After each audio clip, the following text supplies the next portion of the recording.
Okay, it's time to commit. 2024 is the year for prioritizing yourself. Begin your new smile journey with Byte, and you could start seeing results in just 2 to 3 weeks. Just order your at-home impression kit today for only $14.95 at Byte.com. Byte clear liners are doctor-directed and delivered to your door. Treatment costs thousands less than braces, plus they offer financing options, accept eligible insurance, and you could pay with your HSA, FSA. Get 80% off your impression kit when you use code WONDERY at Byte.com. That's BYTE.com. Start your confidence journey today with Byte. As a person with a very deep voice, I'm hired all the time for advertising campaigns. But a deep voice doesn't sell B2B, and advertising on the wrong platform doesn't sell B2B either. That's why if you're a B2B marketer, you should use LinkedIn ads. LinkedIn has the targeting capabilities to help you reach the world's largest professional audience. That's right, over 70 million decision makers all in one place. All the big wigs, then medium wigs, also small wigs who are on the path to becoming big wigs. Okay, that's enough about wigs. LinkedIn ads allows you to focus on getting your B2B message to the right people. So, does that mean you should use ads on LinkedIn instead of hiring me, the man with the deepest voice in the world? Yes. Yes, it does. Get started today and see why LinkedIn is the place to be to be. We'll even give you a $100 credit on your next campaign. Go to linkedin.com/results to claim your credit. That's linkedin.com/results. Terms and conditions apply. Acast powers the world's best podcasts. Here's a show that we recommend. What is The Briefing Room? It's a behind-the-scenes look at how the criminal justice system works and the lives of the people within that system. If you love true crime, well, these are the real people who do the job every day of making sure justice is served. Hi, I'm Detective Dave. I'm Detective Dan. Together we have decades of experience in local law enforcement, a profession that we think is often misunderstood. So we're going to explore how to do it right, and we won't shy away from when it's done wrong. These are stories you'll hear nowhere else. Unique, frank, and unvarnished.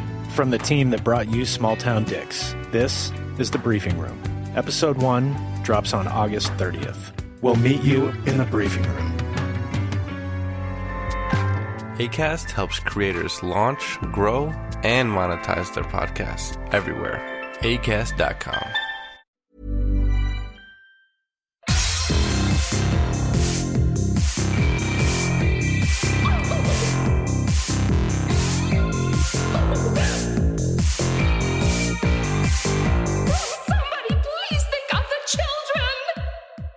And welcome back to Scarred for Life, the podcast where we open up old wounds by looking back at the films that scared us as kids. I'm Terry. And I'm Mary Beth. And each episode, our special guest brings with them a movie that traumatized them as a child. This week, our guest is Alex Phillips. He's a writer, director, and producer whose debut feature film, All Jacked Up and Full of Worms, is currently available on VOD. Welcome to the show. Hi, thanks for having me. Yay. Thanks for joining us. Boy, I can't wait to talk to you about worms and hallucinations. But before we do get to that, let's take it back to the beginning. How did you get introduced to horror? I kind of had to sneak horror movies growing up. My family wasn't really into them. My mom was really, really against horror movies. But we had a family computer, and I had what was this back in the time of Kazaa? Oh my god! And so yeah, I got up some stuff. I remember staying up really late watching Rosemary's Baby with my friend across the street. We drank a bunch of Mountain Dew and watched it in the middle of the night. Yeah, it was we were we're so badass. We're drinking Mountain Dew all night and watching Rosemary's Baby illegally downloaded. And then we just had a really totally.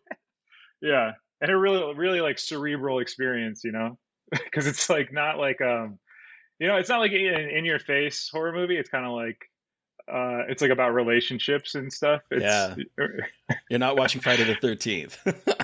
No, yeah, we hear this is the scariest movie ever. Did it scare you? It did. It freaked. Yeah. Honestly, yeah, I think it kind of got into my head a little bit, so it definitely worked. Was that your first horror movie? It's hard to know. Okay. I think they might be that, or you know, like Hocus Pocus or like Sabrina or something like that, you know, yeah. or like, you know, kids horror stuff. Gateway horror, yeah. Yeah. So then, cool.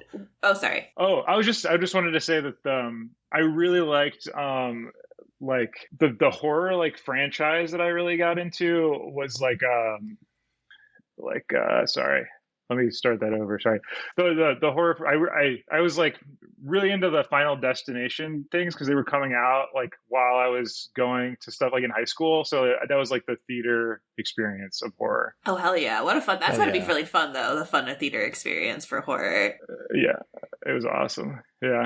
Yeah, it was like always a party. What a great, like I always forget because like franchises were so big in the 80s when I was growing up, and then I don't know, we didn't seem to really have them for a little bit of time, and then I guess they got kind of started back up again with Scream, and to a lesser extent I Know What You Did Last Summer, but like Final Destination's that one and then like Saw are like the two big sort of like multi-movie franchises that started to like come back up, which was kind of nice. Seriously. Yeah, it's cool. Yeah, or like the Purge, I really like too. I really, you know, like they're really fun as like a concept. I really like them. Mm-hmm. Oh yeah. So like when you were younger, what you talked about in high school, those are the kinds of franchises. But when you were a little bit younger, like what, did you gravitate towards horror? Were you easily scared? I don't know. I think I was easily freaked out by like uncomfortable situations. Okay. And that's the kind of like horror for me, where it's like, oh, like this is a bad, like I'm seeing people like do stuff that is bad or wrong, you know, or if it was like hallucinatory or like, you know, like what is it? The snuffleupagus? What's the like Winnie the Pooh? The like, heffalumps. Dream World? The heffalumps. Yes, the heffalump. Yeah, like that sort of thing. Like I remember like sort of tripping out really, like just, you know, as a kid, just being like, this is so freaky, you know. I remember thinking about that with Dumbo, Pink Elephants on Parade. Oh, yes. I remember thinking, what is even happening right there as a kid? Like terrifying. Well, and we've talked about so many movies like this on the show that are like kids movies, but they're absolutely nightmarish. Like we talked about Alice in Wonderland, the Disney animated one, that is just like obviously a fucking nightmare to watch. Like it's a kids movie, but it is kind of terrifying. Mm-hmm. So yeah, I think it's cool like that those like older children's movies. I mean, I definitely was traumatized by them, but like I think it's kind of interesting that it was like sort of free flowing what kind of like stuff goes in there. Yes, very different from what we see now in animation. Not a bad thing necessarily, but it is very wild about the things they do. Like, have you seen The Great Mouse Detective, Alex? Yeah. Do you remember the part with the sexy dancing mouse with the garter belt and the boobs doing the burlesque dance? I'm sorry to change the subject, but I just thought about that. No. Do you remember her? That's so funny. I barely do. Yeah. I remember like a clock tower fight. Yes, that's true. But this one had the sexy mouse with tits. Yep. I blocked it out. It was too much.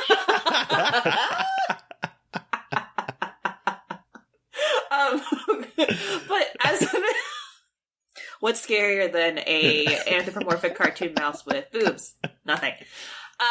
Doing the can. Anyway. Yeah. But Alex, so you said that you got freaked out by certain things as a kid. Do you still get easily freaked out or freaked out at all today by similar things or different things when you watch horror movies? Well, so like jump scares always get me without fail. Yeah. Like no matter how smart I think I am, it's just like something flying at my face. I'm like, no. You know, I'm so jumpy. Very visceral response. I'm incredibly jumpy. I don't care how many Conjuring movies I've seen in a movie theater. I'm like, I know it's coming, but I'm a jumpy person. What can you do? Yeah. I'm like, I wish I was, you know, steely or something, nerves of steel. But I don't know. Yeah. Now it's definitely like, you know, like, what is it? The Handmaiden or like Stoker or, okay. You know, like it's definitely the Korean films definitely seem to get me, where it's like there's transgression and then also like a psychological, you know, like we're not sure which way is up thing. We don't know what reality even really is, which that's the kind of thing that freaks me out. I love that about Korean horror in particular, is that it switches genre on like the drop of a hat, right? So it, like, you don't know what the next scene is going to be. Is it going to be a comedy? Are we going to get some humor? Is it going to be the most fucked up thing we've ever seen? Like, or is it going to be sexy? What's going to happen next? Like, it just, I don't know. That's what always gets me about Korean cinema. Oh, yeah. Have you seen Thirst? Have either of you seen Thirst? No, I need to. Oh, it's the sexiest horror movie ever. It's vampires, and it's the Parasite, the actor who plays the father in Parasite plays a priest, turns into a vampire, and it's really fucking good. Wow. It's Park Chan-wook. Yeah. So yeah. Anyway. It's really good. Yeah, I've heard that. It's been on my list for a while. I need to just sit down and watch it. But do you remember like the last movie that kind of traumatized you or scared you or brought you back to that feeling of being a kid? That's like a really specific kind of thing, like a nostalgic, but then also like uncovering like an old trauma thing. Or just to like terrified you. Yeah. Well, so like Raw, really, that got me. Oh, cool. That movie is really cool. And it's like, it's so absurd, like her like take on like what an American high school or college is like too. It's like sort of uncanny. It feels right, but it's also like totally bonkers. Yeah. But that movie really that worked, where it's like there's like body horror connected with like eroticism, and like, you know, murder also somehow. Yeah. That's awesome. So, talking about like body horror and weird vibes, let's talk about your movie, All Jacked Up and Full of Worms. Can you tell our listeners? Oh yeah, that one. Can you tell our listeners a little bit about what it is? Yeah. Well, so like the quick and easy way to describe it is that these like two guys, one of them is named Roscoe and this other guy named Benny Boom, like meet up through happenstance and like get hooked on eating earthworms and having like hallucinatory experiences, and that sort of lead them down a path of destruction and mayhem, and like sort of like take them into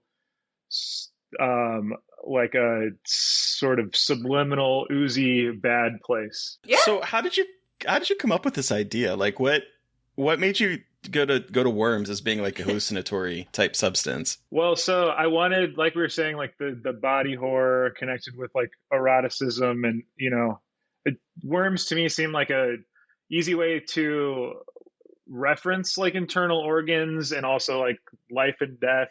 I don't know, like I don't want to get too metaphorical with it, but it was supposed to be sort of like a, you know, like they are like a parasite, but they also you know, like they could feel like they could like live inside of our stomach and inside of our bellies. And so that was kind of where it came from. And I thought that it would like ground a lot of the writing that I had, and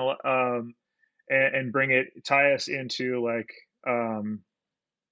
genre, into horror too, because what's grosser than just, you know, eating a pile of worms. And then I wanted to talk about like substances like affecting us and like making us do things that we wouldn't normally do, but I didn't want to like specifically point directly to like a drug or something, because also I wanted to like make it open to conversations about mental illness that aren't necessarily because of like a drug addiction, but because of just like the ooze that bubbles up. The worms that bubble up in our bodies and heads. The worms that bubble up. I have a very gross reaction to worms, because like I don't know if this is very specific to just me or whatnot, but like, you know, a lot of times people love the smell of rain.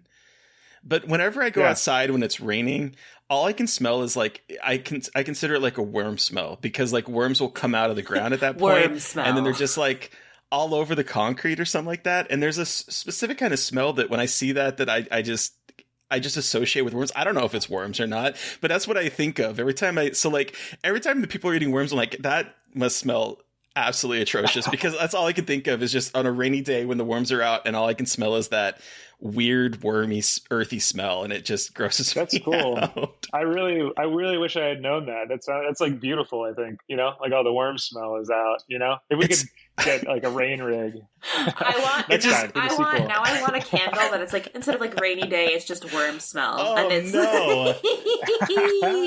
worm because smell. I just get like this. When I was watching this movie, I just like kept getting this visceral like sense memory of just walking out in the rain and seeing worms on the concrete and just being so fucking grossed out. The guy Trevor Dawkins, who played Benny Boom, he had the same reaction to worms. Like, he's afraid of them. So the scene where he's in the motel and like Henrietta, who played by Eva Fellows, she opens up the like cigarette case with worms, and his like reaction is real. Like, he's just like, oh no. Yeah. I would have just like deal with them. I felt like I could have smelled it. The moment that can opened, I was like, no, I could never do worms. Yeah. But so to me, I think they're kind of cute. I mean, they are. That's the thing. There's someone I went to college with who couldn't go outside after it rained because she's so scared of worms. Like, she hates that. Like, it was like the weirdest thing, and she couldn't explain why she was so scared. I think she stepped on one once with her bare feet, and it just like fucked her up so bad she could no longer go. Like, it was the wildest fear I've ever seen around worms, because I think they're cute. And I used to collect worms. I had a little bucket that was like a worm farm, and I named them all. What? And I was like, this is the mom and the dad, and I played house with the worms. That's never cool. said I was a cool kid. But I had a family. I had a bucket of worms as a kid, and they were all a family. A bucket of worms. Oh my god! All I can think of is the smell. That's all I can think of. I was afraid of them living in my body. Me I think too. I ate sand like as a little kid to impress this girl that lived behind my house. Did it work? And she laughed. I don't know. She was like 5 years older than me. I don't know. She was like in first grade, and I was like in preschool or something. I don't know. I was just like put a handful of sand, and then my mom yelled at me and was like, "You're gonna get worms. You're gonna grow worms inside of you." Oh my god! So I think then just that idea just like stuck with me. I think it's one of my I don't do well with like parasitic body horror, because like I'm always like, what if there is a worm inside of me?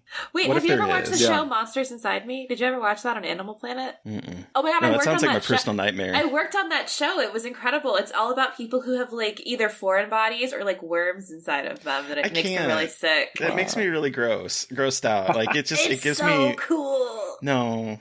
For some reason, I think it's so fascinating. Anyway, well, so okay, going back to the film. So, are y'all snorting? Are they snorting actual worms and like eating actual worms? Like, are these actually actual little fellas themselves going inside the human body? Yes. I've been going with yes. Every time anyone asks me that question, I have a hard line. Yes, every single worm that you see in there was eaten. Everyone ate a real worm. There was no cutaway to a different kind. So, but yeah, no, everyone's handling real worms, and like some people do actually put them in their mouths and in their noses and stuff, and then other people are having depending on the actor's level of comfort. Yeah.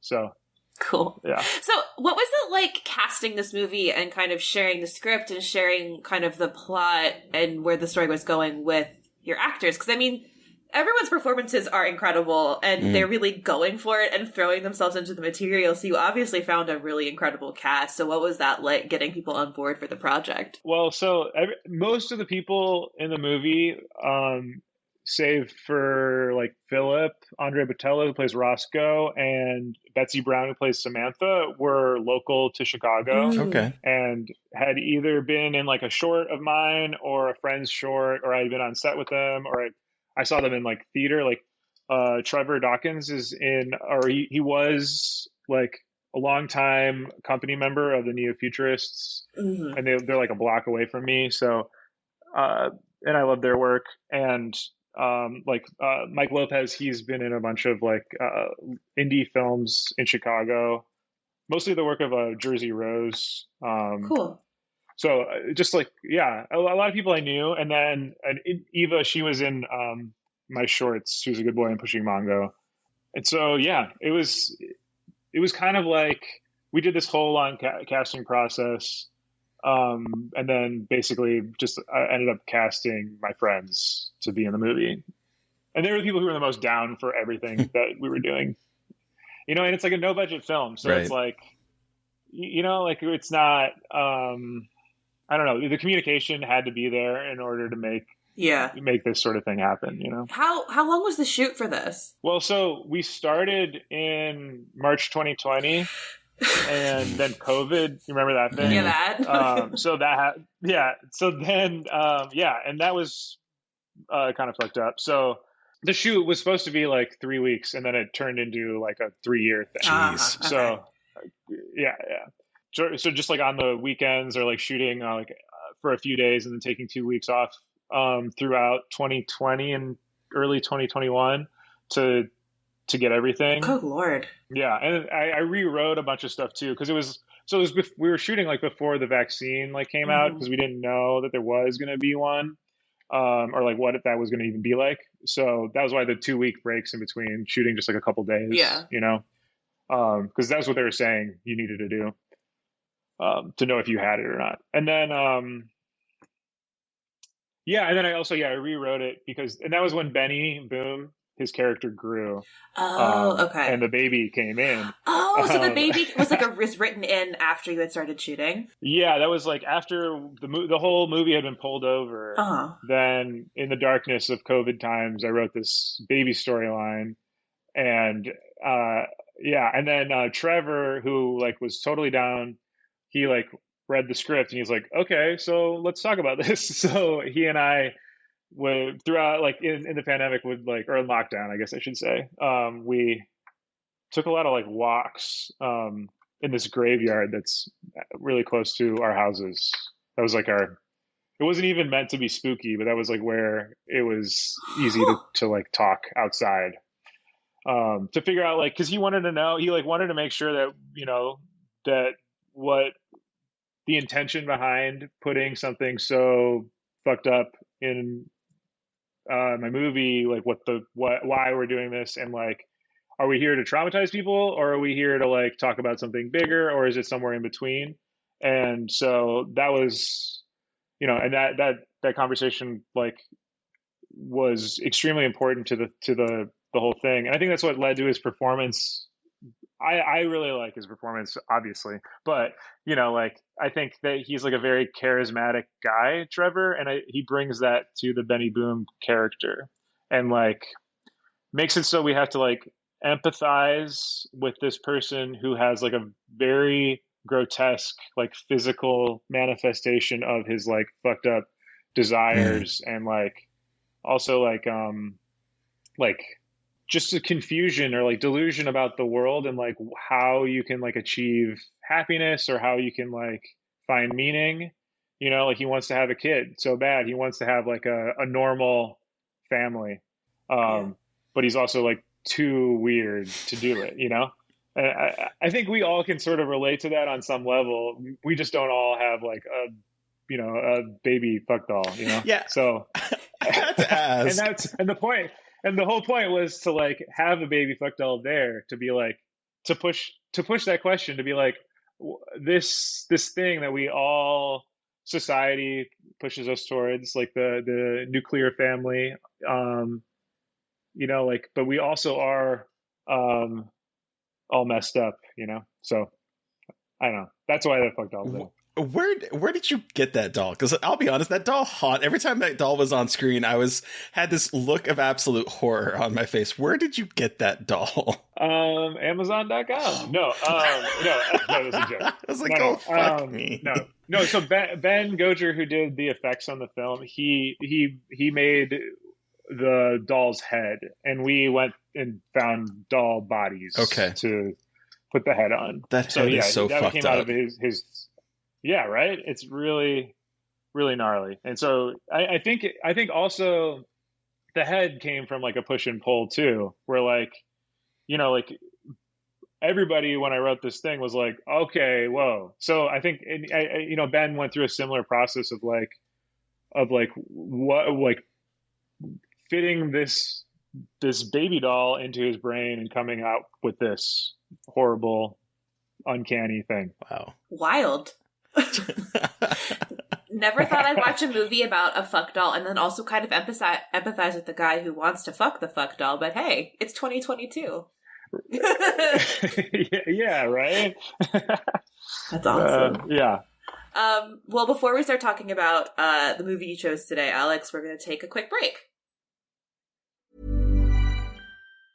As a person with a very deep voice, I'm hired all the time for advertising campaigns. But a deep voice doesn't sell B2B, and advertising on the wrong platform doesn't sell B2B either. That's why if you're a B2B marketer, you should use LinkedIn ads. LinkedIn has the targeting capabilities to help you reach the world's largest professional audience. That's right, over 70 million decision makers all in one place. All the big wigs, then medium wigs, also small wigs who are on the path to becoming big wigs.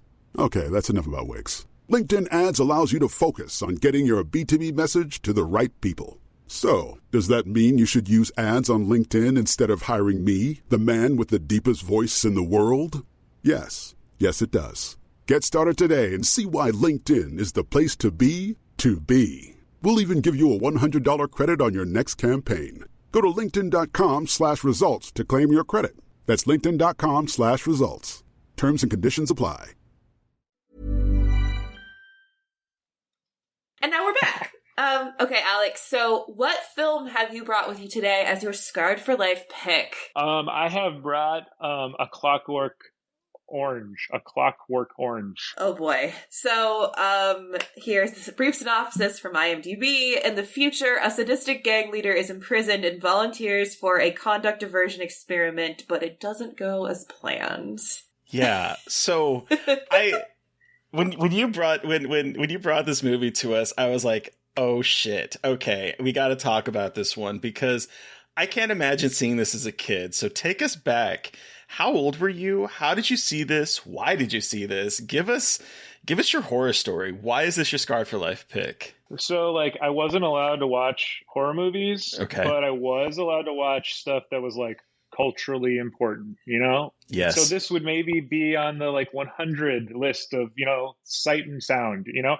Stanley Kubrick, right? A cultural icon. So I was, like, 11 or 12 or something. Like, it was on our, like, Sony Trinitron CRT TV thing.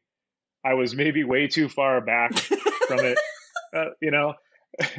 And I don't know. Yeah, my parents put it on. Like, I would, you know, like, I guess my horror before that was like Psycho or Vertigo or something like that, you know? And then this came on and it was like, first off, it's like really cool. Like, it's like really poppy. There's the credits are like, you know, like already you're in it, like with all this stuff going on. And also the main character's name is Alex. Mm-hmm. And when you're like 11, you don't really have like that sort of sense of distance. So all of a sudden I'm like, what is this? A movie about me? You know, I'm like in it way too much. I'm having a blast, but I'm also like, this is like horrible. Like, they're like, immediately they're off to the races, like beating people and like assaulting them. And it's just like crazy. I remember whenever like something really messed up would show up, my mom would always be like, Steven, like there'd be like a sound, like a tone for like when, you know, and then they would have like a sort of internal, they would have like a dialogue behind me, like about whether they were going to keep the movie rolling or not. And this one made it through. Wow. That's wild that this movie made it. This movie made it through. I don't know why. This movie's a lot. I don't know why. Yeah, it's like right. 2.5 hours it's like of rape and murder. Long. Yes, right. It's long. Yeah, I think, you know, I really think that it's really interesting. The like Kubrick put in the like, or I guess actually it was from the book. Like the Beethoven is the thing that redeems the character, like in the plot. Like because he likes Beethoven's Fifth. That's right. So because he likes that, he no longer has to, you know, like it got caught up in the conversion therapy or whatever, and they undo it, and it's like because Beethoven is like culturally significant, like the government and everyone like decided like that they made a mistake or something, like they crossed the line. And I think that's kind of like maybe how this works too, you know, like this movie, like Stanley Kubrick, like this is one of the greatest directors ever, you know, according to the lists. So like he, so I get to watch this totally fucked up movie as a child. So, like, was there a particular moment that, like, really freaked you out or stood out to you that really kind of got into your head and lingered with you after the movie was over? Yeah. Well, there's several. Yeah. It's a full movie full of them. Yeah, it's totally nuts. I think also, like, the like, ultimate crime that Alex commits, where he, like, takes the, like, penis sculpture and, like, hits the woman in the head with it. That really, really messed me up. And like, I was like, so, I don't know. I was just like, honestly, like my gut, like I could, I don't know, my heart fell in my stomach. Yeah. There was that. And then like, it wasn't the like conversion therapy stuff, but it was like the test where they like have like a performance of people like abuse him to show that he was now like powerless. That really messed with me. Yeah. I also thought it was weird because he is also, it's kind of similar to how we were talking about like Benny Boom, where you have a morally even actually less than Benny Boom. He's like morally complicated, but he still is like the protagonist, and you're still like, kind of like, we want him to win, even though he's doing a bunch of terrible things. Yeah. Which is really, it's like really challenging because it's like, these things are bad. And then also like, it's a little bit like rock and roll or something, like influenced by like the Rolling Stones or something, Yeah, well, and it's like also the fact that he doesn't have any regrets. I feel like we see so many times you watch a movie and the protagonist is like morally split over what they're doing, and it's like, I'm just doing it because I need to survive, or like I'm doing this for a reason. And here it's just like, no, I'm just a bad fucking person. And it's like, sometimes I just want a bad fucking person. I don't sometimes like not have someone like that. But like it is kind of interesting, I think. And again, because he's a teenager, so it's a little. At least in the book, he's 15, I think. And I don't know how. Did they say how old he is in the movie? I cannot fucking remember. No, I didn't know for some reason. But there's something that is really interesting about having a movie centered on a character who is like selfish and really terrible. And like, I think it is something that there's really something interesting there. Yeah. Definitely different from the status quo we're used to seeing with characters. I mean, like, I loved Alex DeLarge. Like, I was Alex DeLarge my freshman year of college for Halloween. Whoa. Oh, really? I did a burlesque routine where I was Alex DeLarge and I killed somebody. That sounds great. Like, I did like a full like burlesque Alex DeLarge Clockwork Orange outfit and like stripped to a St. Vincent song and had a golf club and was killing people. Wow. Yeah, like Clockwork Orange was my personality in my early, like late teen, like in my like early 20s, late teens. I thought I was so edgy and cool for liking a Clockwork Orange. Okay, so this is more your movie. And it's so weird thinking about it because like it's so fucked up. But there was so like I thought I was so cool in high school. I got at the library and read it in high school, like at the pool, and I was like, I'm the cool girl reading the book I just thought I was so cool, and don't think like I understood what I was reading, but I don't think I thought I was that kind of phase in my life where I thought I liked shocking stuff. Like this is when I read and loved American Psycho. Like I wanted to watch all of like the weird, fucked up shit and not really think about like the implications, but more just like I was really invested in the spectacle of violence, which sounds weird to say, but like I was so fascinated by that as a teenager and like how it was created. And I read the book first, actually, which was a goddamn experience because you have to learn a whole new language reading this book. And it's really cool though how your brain slips into it really easily. And it's like you're in a trance a little bit reading it. Like it's really, really cool. It's really interesting. And it's a language that Burgess, the author, made up. And because he's a linguist. And so he made up the whole language. That's why it's so good. And it's based mostly on, I think, like Russian and also Cockney rhyming slang.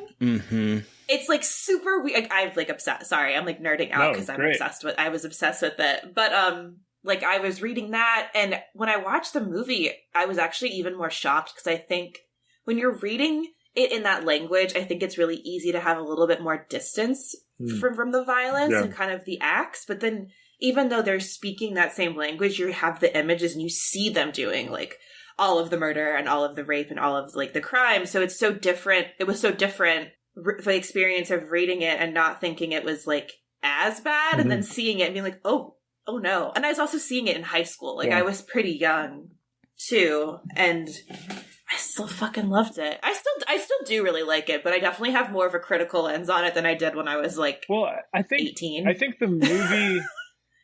I mean, you can please disagree with me, but I think that the movie is like saying like is giving us like a distance from him, where like we can still be critical of the stuff that he's doing, and like, but also see how like the repercussions that he gets, like the punishment that he gets, also is like wrong and is more violence.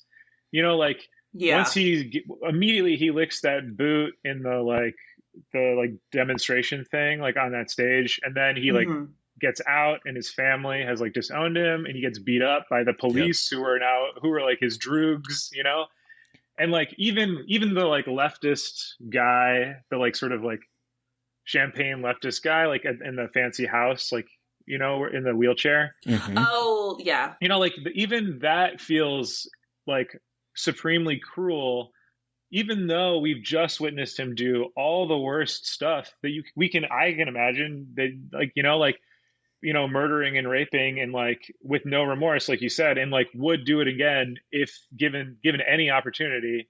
But like somehow like we see all that, and then we see him like get like converted, or whatever you want to call it, the therapy, and then the punishment also is a crime too. And I think that's the like equally barbaric. Yeah. I think that's maybe the like moral or like political takeaway that I think maybe is in there, as opposed to like leaving the movie feeling like empowered to do bad stuff, which is like also like a really like a complicated moral takeaway, I guess. Yeah. So there's a couple things that just popped in my head as you were talking. And the first one I want to talk, because you said that you think that the movie kind of gives us like a space to kind of watch what's happening and know that it's bad, but also kind of relate. And what I guess what I realized watching this as an adult, because I haven't seen this, and I'll talk about my first time seeing this movie, but I haven't seen this since the very first time I watched this movie. This is only the second time I've ever seen this movie, but I'm looking at it now as an adult, and I'm thinking, this whole thing feels like theater. The way that Malcolm McDonald plays Alex is very like, it almost looks like he's ready to break. There's a couple scenes where he's like supposed to be really serious, and you can almost see like the smile kind of cracking on his face. So it kind of gives me this like lens of over the top, a little overwrought theater craft. And it kind of plays with what's happening. And I think it gives us a little bit of space to kind of watch it as if we were watching theater, as opposed to seeing these horrible things play out, if that makes sense. Totally.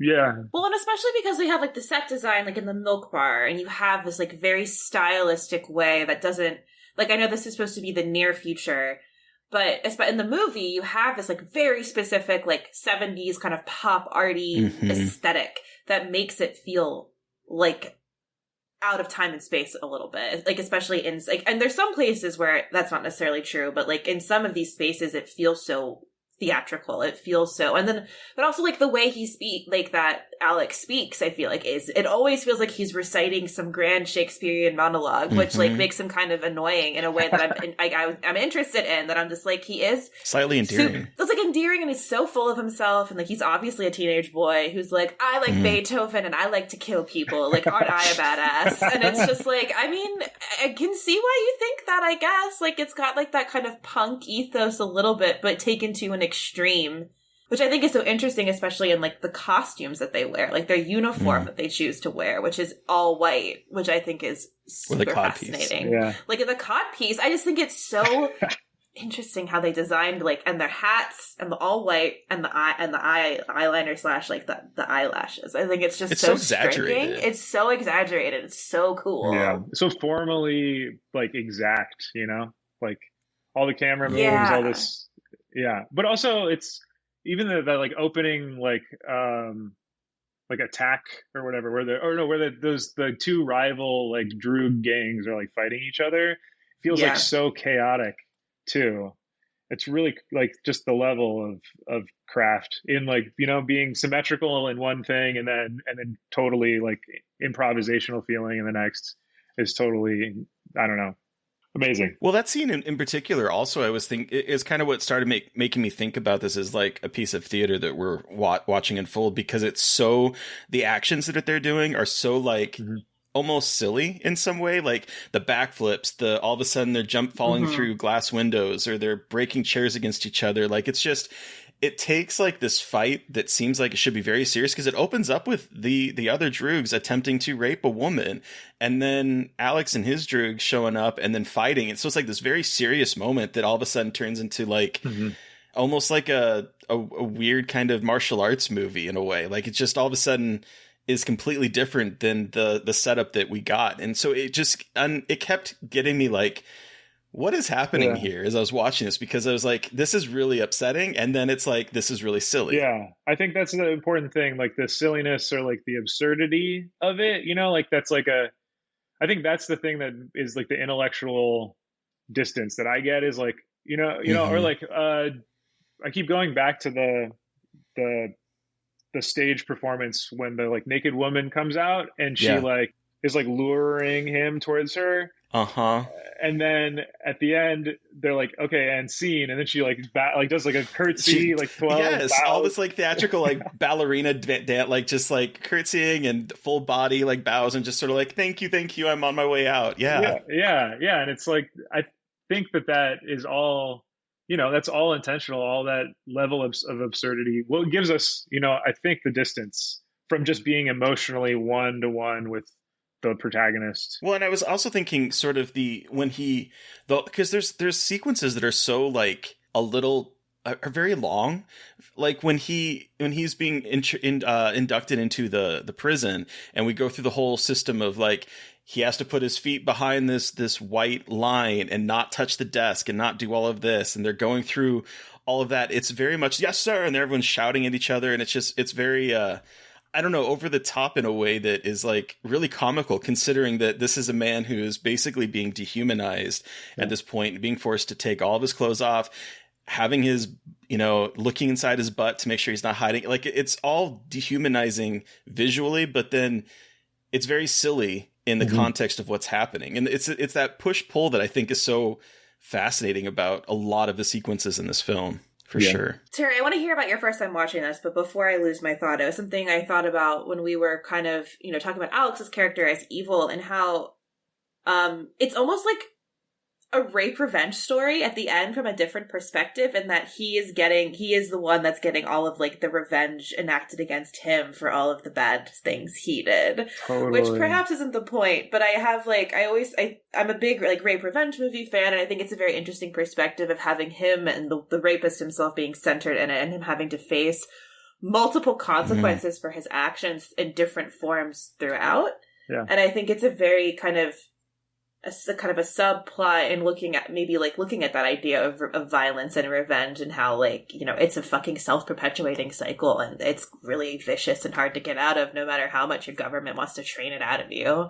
I think it's really interesting. Yeah, I was thinking that this, and I hadn't realized this when I was watching it as a kid, but the way that the movie is almost a mirror of itself, because like after he becomes therapized, then we see him meet the homeless person that he beat up in the beginning, and then we see him going to the house of the person that he murdered, or he tried to murder and rape the woman. And so it's almost like a reverse story that is happening, that sort of kind of comes in on itself by the very end, where it's like we're leading up to it, and then we're seeing those events play back, but now he's the victim as opposed to being the perpetrator. It's such a fascinating structure that I never realized when I was a kid. Yeah. And then it's really cool because, like, or depending on how you look at it, but to me it's interesting that you see him face the consequences for everything, and then when at the very end, like,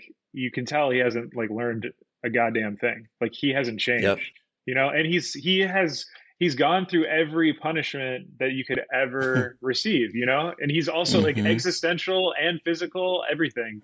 And he's like, oh, great. Thanks for undoing that horrible thing. Like, now I can.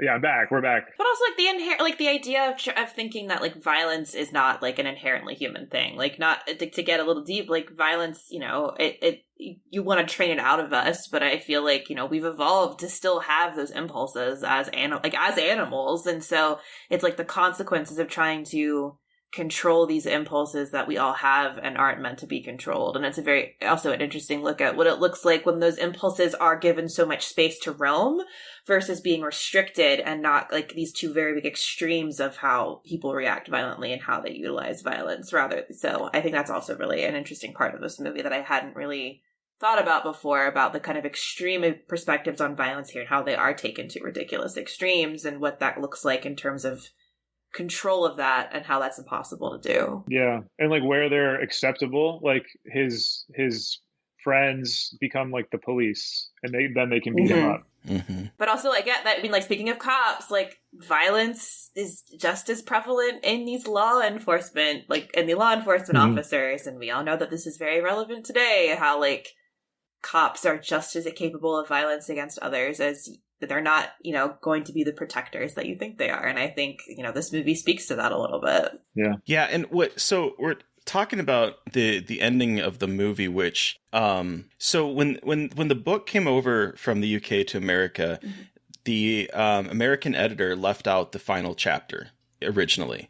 And in the final chapter, Alex, on his own, after everything, decides that he doesn't find the violence very exciting. And so ends up forming his own family and gives up crime and basically reforms himself on his own. And the American editor did not like that because he said it felt fake to the story. Whoa. And he felt that kind of like takes all the blame off of Alex, and it just sort of wraps it up with a tiny little moral bow on it. And so they left that last chapter off when it first was released here in the States. And so when Kubrick was filming, he had the American book, and he said that he remembered the, as he called it, extra chapter that Anthony Burgess had, that he had that extra chapter, as he called it, but he also did not like it. So they left it out in this adaptation. And in America, that last chapter was not available until sometime in the 80s with a reprint. Where they put it back in. I think it might have been 86. I can't remember the exact time frame, but it wasn't until the 80s when the American book had that final 21st chapter in it. I remember reading this as a kid. Okay, so I remember seeing this movie, The Box, in a movie, in like a Blockbuster or whatever, and being so like curious about it. But my parents would say, oh no, you can't watch that. That is full of horrible things. It's very horrible. You cannot watch it. But my parents, as I've said on the podcast before, never really policed what I read. And it was so easy to go buy stuff. And when I found out that it was a book, I was like, ooh, I'm going to go buy this book and I'm going to read it. And so I did. And I remember opening up the book for the first time and getting to the very first paragraph, which is a whole lot to deal with at the beginning. Because he says, there was me, that is Alex, and my 3 droogs. And I'm like, droogs? What are we talking about? I was like, I think 12 or 13 at the time when I was reading this. And I'm like, I don't understand anything that these are saying. He's like talking about the Kurova Milk Bar and Milk Plus and Mesto and like all of these things. And I'm like, what the fuck what am I reading? And I remember being so confused about it, but like, I know that this book is something I shouldn't be reading, so I'm going to keep reading it. And I remember getting through this book and being like, I don't think it really quite registered with me what was going on in it, but I just remember thinking, this is very weird. And the cover of the book was like a face of a black and white mouth open up screaming, and then there's like flames coming out the top of it. Oh. And I just remember being like so enthralled by what was happening that I forced myself to read this book, even though I don't think I understood half of what was happening in it. Yeah. And then it wasn't until much later that I finally saw the movie, when I was old enough to go rent movies on my own and not be carded, just for being underage. But so have you read the book? No, I haven't read it. No, I just have. That's the one that's on my shelf. I don't know. I keep going back and watching the movie. Fair. It's a very interesting reading experience, I will say. I've never done well with like sci-fi that has the like linguistic like words. Like, okay. I know, but I don't know. This one is really good. Like the words that are invented really feel natural in a way that like maybe like a Philip K. Dick story doesn't necessarily. Yeah. And it's kind of, I mean, Philip K. Dick is great, but that's not the thing that it's like, but these feel like real weird words that also are like, have the like onomatopoeia or something that, it's really cool. You can sort of like understand what is being said based on the context alone. Like you might not have ever heard the word droog, but the moment it's used, like, these are my droogs, you're like, oh, he means friends or something like that, like, or his like gang or something. So there's definitely like, it feels almost like uncanny valley in a way, because like you feel like these words should make sense, but they don't. But then you can, with context clues, sort of pick up what is being said. And so it is a very weird experience reading this book. I remember picking it up and reading it and being like, did I pick up like a weird copy of this book? And it was a point where I was a teenager and I Googled it and it was like, no, this is just written purposefully obtusely. And I was like, fuck yeah. See, all right, cool. That. I know. I was like, did I fuck something up? Yeah, I was early 90s and I had no way to like compare it. No Google, no nothing. I'm just like, I have this book. I have no context for this book. I have no way of getting context for this book. So the book is more like immersive is kind of what you're saying? Like you just have to like listen to the narrator? Yeah, so like so it's like you're in his head. Like you are just reading his words and reading his first person perspective. So like with the movie, you can, you have him narrating it, but you still see kind of everything going on outside of him. But in the book, you are just so kind of situated in his head. It's just it's like a much different experience for me from reading it to seeing it, because I read and watched them in pretty rapid succession. So it was really interesting to feel like the movie feels, again, distant. You don't feel as kind of like immersed in Alex's head and maybe understanding him better as a character and like his fucked up 15-year-old motivations that we all know are bad, but like you kind of sit with him more. And it's, again, it's obviously about violence, but I feel like in the movie especially, it's known so much for the ultra violence, and it's like almost a spectacle of violence. And in the book, from what I remember when I read it, it didn't feel as much like a spectacle as much as like just a part of life. And so that's really interesting. That was interesting to me. I could be misremembering completely. I just remember like rewatching it. Like I don't remember feeling like it was that violent when I was reading it. But maybe I just didn't understand what I was reading. Do you guys have films that you think of when you think of like a first person like interior movie? Like a sort of like this where it's like a narrator from like really close to their head? I feel like it's really hard. The art form makes it hard because you don't really like voiceover films aren't necessarily like huge hits for the most part. Right. I'm trying to think. Like, I feel like there should be one on the tip of my tongue, but I'm drawing a blank now, of course. The one I think of most of the time is this movie Frownland. Have you guys seen this? No. It's really cool. It's not a horror movie, but it's definitely scarring. It's really cool. I think it's on the Criterion right now. But yeah, this dude, what's his name? Ronnie, right? Ronald Bronstein. So he made this movie. It's like about, I think he cast his cousin in it, and then he like basically like just like the cousin has like a nervous breakdown throughout the entire film. Oh wow! Like is it a documentary? Is it a document? It's not. It's like a narrative film. Okay. But it is sort of, like it's like we're living. The character is like method acting it basically. The actor is, at least from what I can tell. So have you seen Krisha? Or Krisha? No, I want to watch that. That's a really good example of something. It doesn't have a lot of like voiceover narration, but you are very much squarely within her perspective and her headspace the whole time. And it's really fucking hard to watch because she's an alcoholic, and it's about her like kind of coming back home after years of being estranged from her family because of her addiction. And it's her first Thanksgiving like with her son and her family in like a decade.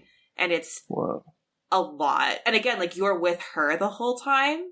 So it's really fascinating. Like that kind of interiority, I think, is really cool how they create that. And also the director casted his family, and it's based on like Krisha's actual experience as an addict, and his aunt is the one who plays the main character. So it's like, again, that weird, not a documentary, but like is towing that weird line between like kind of that form of storytelling. It's really interesting. Yeah. You saying that name just for some reason triggered in my head. You Are Not Alone, the movie from this year, is like. Oh my god! Yeah, you're right. You won't be alone. You won't be You alone. won't be alone. Yeah, the witch one. Like, because you're stuck in her perspective through the entire movie, and it was one of those movies that by the end of it, there's so much empathy in it that like the last line of the movie, I just started crying because like you're in her head this entire time and seeing the world through various perspectives of her perspective, and it's so emotionally gut wrenching that that's the movie that just like it just popped in my head when you started talking about Krisha. And like the one I always think of is American Beauty, but I'm sorry, that movie, it's a very overrated movie in my head. So, but I always think about that one because it's like I feel like that's like the quintessential example. 18-year-old Terry was obsessed with that film. I was obsessed with it too in high school. I was like obsessed with it. That's my personality. And then you I realize haven't seen it in so long. I haven't either. I just remember the bag in the wind thing, with the most beautiful thing I've ever seen. And I remember it being like that pretentious, that is the most beautiful thing in the world. Like, yeah. I thought it was so cool. Like I watched the Kevin Spacey movie with sex in it in high school. Like I just like thought I was so cool. And I was like, I'm watching classics. Like American Beauty is a classic of fucking American cinema. I still quote to this day whenever I'm trying to like psych myself up, I will sell this house to you. I do.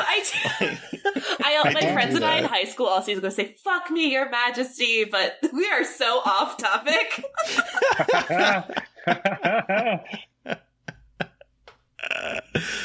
Oh my god. Okay, the milk bar. We gotta talk about this milk bar and the use of milk to like, I don't know, it's such a like wholesome little moment in the film, but like I think it kind of plays into there's like milk. You think of milk and you think of kids. You think of like the commercials of like Got Milk or and I realize those commercials came after this movie, but like in my head, I always associate like just the purity of milk and like being a kid. And so it's funny to me that we open up and they are drinking milk in a bar where there is like naked women statues. There's a statue that is giving them milk out of her breast. It's such a juxtaposition of like childhood innocence, which I think is appropriate, but then also like this idea of sex and violence to a degree, all kind of toppled into this glass of fucking milk. Well, I mean, they even look like milk because they're white. They're all white. It's so ridiculously Freudian if we really want to like, get like super annoying and like psychoanalytical. It's just like Freud would walk in there and just like explode. He'd be like, what is happening? Because like I also feel like there's this like, and this could be crazy, but like an innocence because like babies drink a lot of milk and mothers milk, and there's something that's like comforting and it's white and it's pure, and there's something about cow juice and human juice. I'm sorry. I was with my brand new nephew and was just fascinated by the concept of breastfeeding, and it's just really gross. Anyway, it's just like it's just got this like weird, so like you have this pure baby associated thing, and then you're putting drugs in it, and it's like this kind of weirdly evocative image, especially in a bar. While someone is sitting at a bar full of naked women and like weird statues drinking a glass of milk full of drugs. Like there's something weirdly evocative about that and feels like wrong. It feels wrong, but it also feels honest or something. Like it, like I remember like going to parties like in high school or something, but you think you're a badass or you're running around doing bad stuff, but you like still live with your mom, like you still are like, you're still at home. You have like someone's like doing your laundry. An apple, like in the woods. Right? Like you're doing, like you think you're such a badass, like smoking weed with your friends in the woods, but it's like you're smoking weed out of a can and like spilling bong water in your pants. Not speaking out of experience at all. It's like might as well have a glass of milk with that, apple ditchweed. It's like. Like why not? It feels like it wouldn't be crazy. Like you could go home after a night out and pour a tall cold glass of milk. Well, and again, like at night, like warm milk, or like you in movies, you always see someone coming home and like just for something about drinking that refreshing ice cold milk out of the carton in the fridge, which always cracks me up. But Again, I think Kubrick is really and Burgess is playing with that idea of milk. And also how milk is kind of like, it's not a drink I associate with like getting wasted or like getting like, it's not something I associate with like debauchery and being like a part of debauchery. So that's also kind of like, it feels weirdly transgressive, if that makes sense. I had a friend from Iowa who would drink whiskey milk. He would whiskey milk? Yeah, he would pour he would have straight whiskey and then pour milk on it, which I guess doesn't make it straight anymore. But it's whiskey milk. That's what he would call it. And he might even still drink it to this day. Whiskey milk. Wow. Yeah. I mean, they have what is it? The White Russian, which is like vodka and Kahlua and my husband really likes White Russians. It just seems weird to me. Like, okay, speaking of milk, the very first time milk.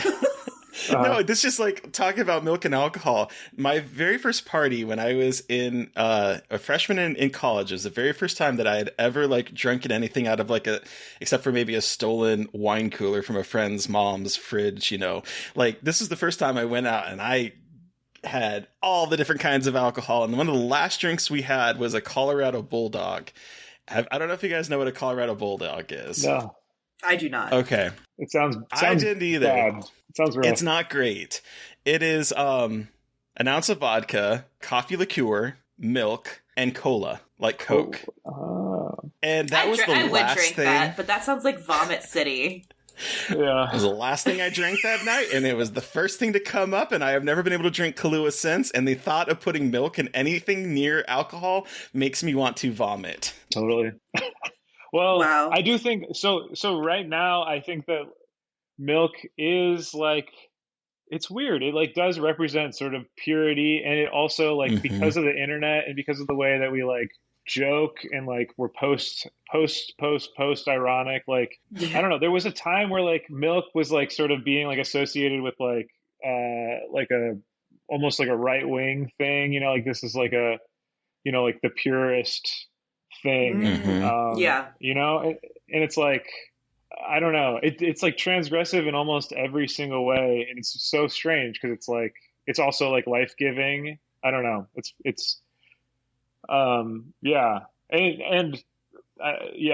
that's where the like it's only 2% from the worms, like it's like, sorry, this isn't the purest stuff I can give you, baby, right now, but yeah.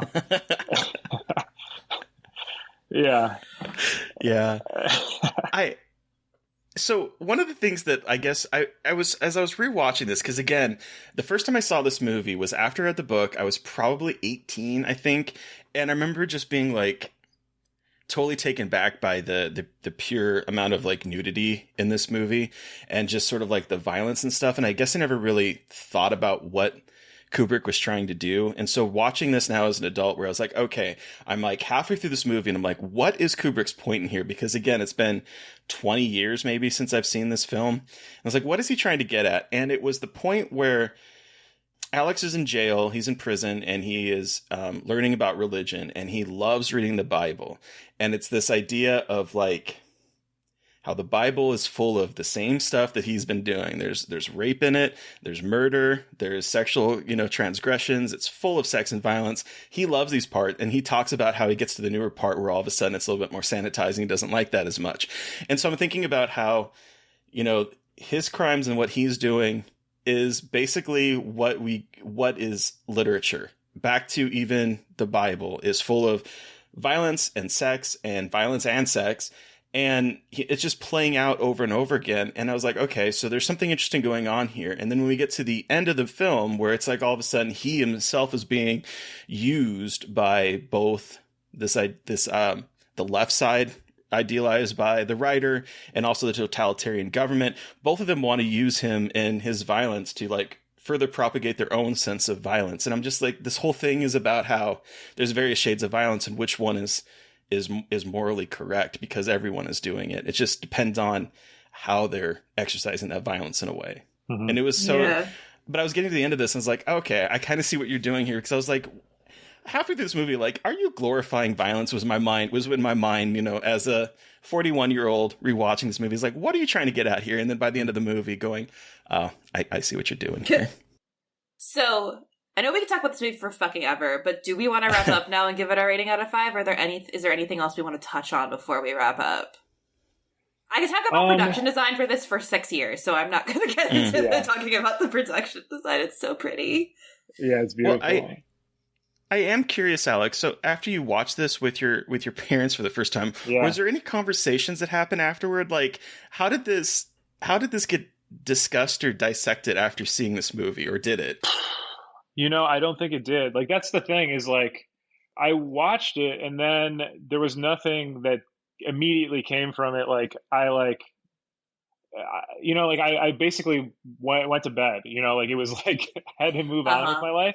And I wasn't like obsessed with it. I wasn't like, it just definitely like affected me. And I like tried to put it away and then like continue on, it wasn't like, an obsession that I got, but I do remember like all the nudity and stuff, like the way that it's presented in the movie is like kind of like passive, except for on the stage when that naked woman is like comes to him. But like the rest of it is like people running around and like breasts are like flailing around everywhere. But like it's not like I don't know. To me, those moments didn't like stick with me even as like a kid. I wasn't like, wow, I'm seeing a naked woman, except for when it was like really supposed to be that moment, which I find kind of, I don't know, kind of interesting.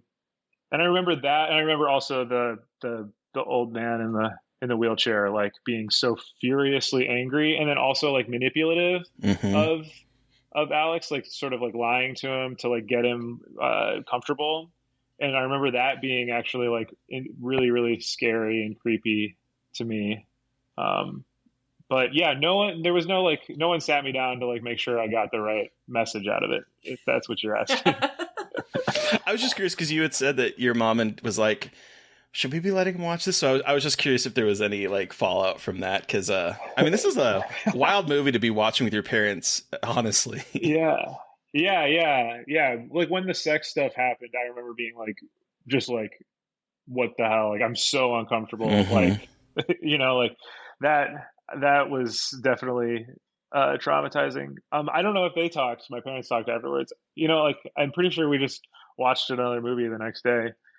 The Hollywood Video. Yeah, we love that place. Oh yeah, I just always think about like I was so uncomfortable watching any kind of sex or nudity around my parents because, as I've mentioned on the podcast before, I was allowed to watch rated R stuff as long as I covered my eyes during the nudity part. So for me, like anything that was like sex or nudity was like shameful in a way. So like I couldn't imagine seeing this with my parents, because I remember one time when did it come out?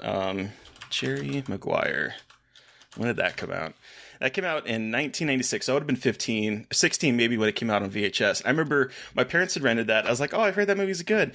And so they were watching it downstairs, and I was heading downstairs to go watch it with them. And it was at this part where Tom Cruise is having sex with his, I think, wife. I've never actually seen this movie because I'm so traumatized. I think it was his wife. And all she's saying is, never stop fucking me. And I remember turning around on the stairs and walking right back up the stairs. It was like, nope. So the idea of sitting there watching Clockwork Orange's appearances is like a wild thought to me. Yeah, I think that was like the other added layer of it, like there's all the stuff that's happening on screen, but I'm also like sort of like coming of age and also with my parents, and it's just like all of the different things are happening to me. And then putting it away into my subconscious, to deal with later, I guess. I'll unpack that when I'm older. Okay, so now do we want to wrap up and give a Clockwork Orange R rating out of 5? Sounds good to me. All right, Terry, how many glasses of milk out of 5 do you give a Clockwork Orange? It's funny. I have a weird relationship with Kubrick because I don't like The Shining. I really enjoy 2001. And this movie is sort of in the middle for me. Like, I think that, I don't know, I'm watching this and watching it now, it feels a little, I don't know what the word is, underdone compared to some of like the the themes that he explores in like some of his, in my opinion, a little bit better works. But I do think that this movie is very culturally significant and very interesting. It's not my cup of milk, shall we say? Sorry. Which I don't even like milk, so I don't even know why I would say it's my cup of milk or not. But so I mean, I think it's a really well done movie. It doesn't ever really sit with me in the way that like 2001 does. But I still can appreciate it. So I even still, I think just because of its culture, I'm going to give it a 4 glasses of milk out of 5, but still not my favorite of Kubrick's. What about you, Mary Beth? I have to give this, I'm giving it 4 milks out of glasses of milk out of 5. Milk. 4 milks. I have so much appreciation for this movie, and I think this is one of the entry points for me into like the extreme kind of transgressive horror that I really love to watch and really love to, engage with and think about. And I think this was a really big part in me moving into that kind of like, this is like kickstarted when I would watch like Martyrs and Human Centipede. And I know these are very different movies, but again, like I was a huge reader, and I think this movie really opened up a lot. The book and the movie together opened up a lot of possibilities for me in understanding violence through an artistic perspective, not just out of like a violence is bad perspective.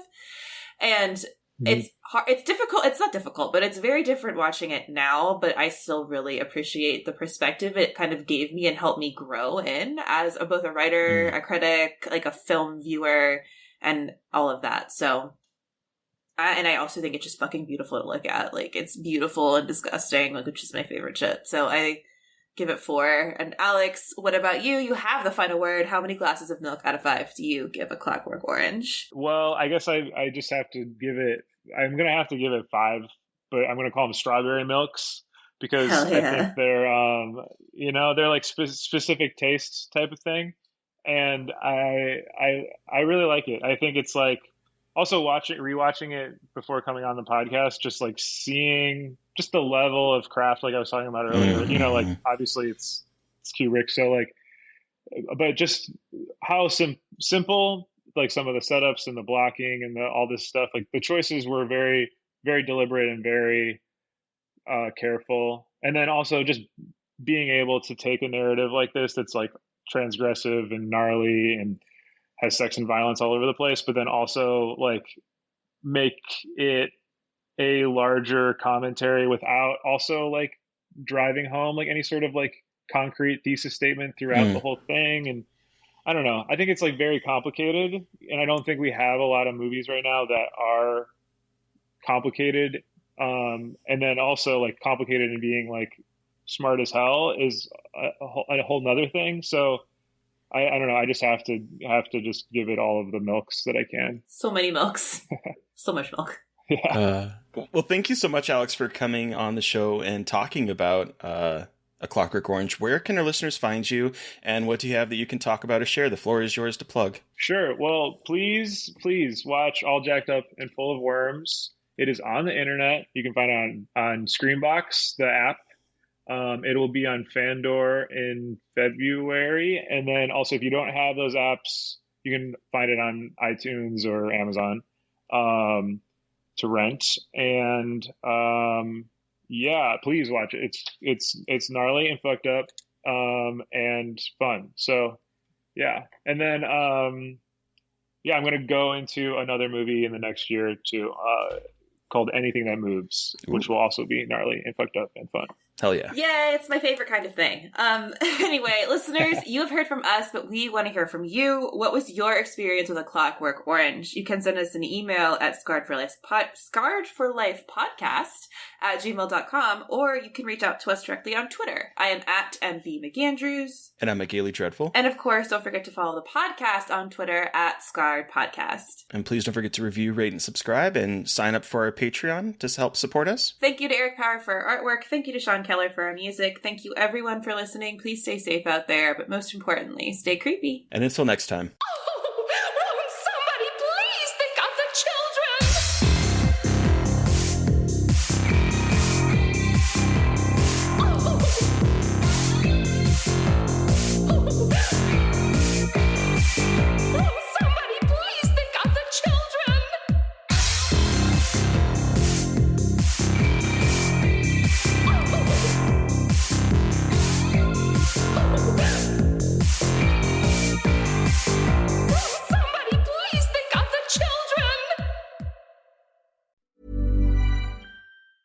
As a person with a very deep voice, I'm hired all the time for advertising campaigns. But a deep voice doesn't sell B2B, and advertising on the wrong platform doesn't sell B2B either. That's why if you're a B2B marketer, you should use LinkedIn ads. LinkedIn has the targeting capabilities to help you reach the world's largest professional audience.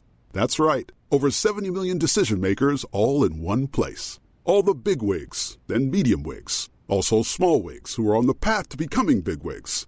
Okay, that's enough about wigs. LinkedIn ads allows you to focus on getting your B2B message to the right people. So, does that mean you should use ads on LinkedIn instead of hiring me, the man with the deepest voice in the world? Yes. Yes, it does.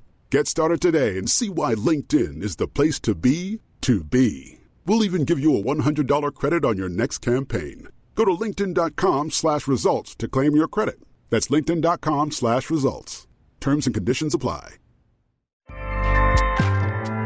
Acast powers the world's best podcasts. Here's a show that we recommend. What is The Briefing Room? It's a behind-the-scenes look at how the criminal justice system works and the lives of the people within that system. If you love true crime, well, these are the real people who do the job every day of making sure justice is served. Hi, I'm Detective Dave. I'm Detective Dan. Together, we have decades of experience in local law enforcement, a profession that we think is often misunderstood. So we're going to explore how to do it right, and we won't shy away from when it's done wrong. These are stories you'll hear nowhere else. Unique, frank, and unvarnished. From the team that brought you Small Town Dicks, this is The Briefing Room. Episode 1 drops on August 30th. We'll meet you in the briefing room. Acast helps creators launch, grow, and monetize their podcasts everywhere. Acast.com.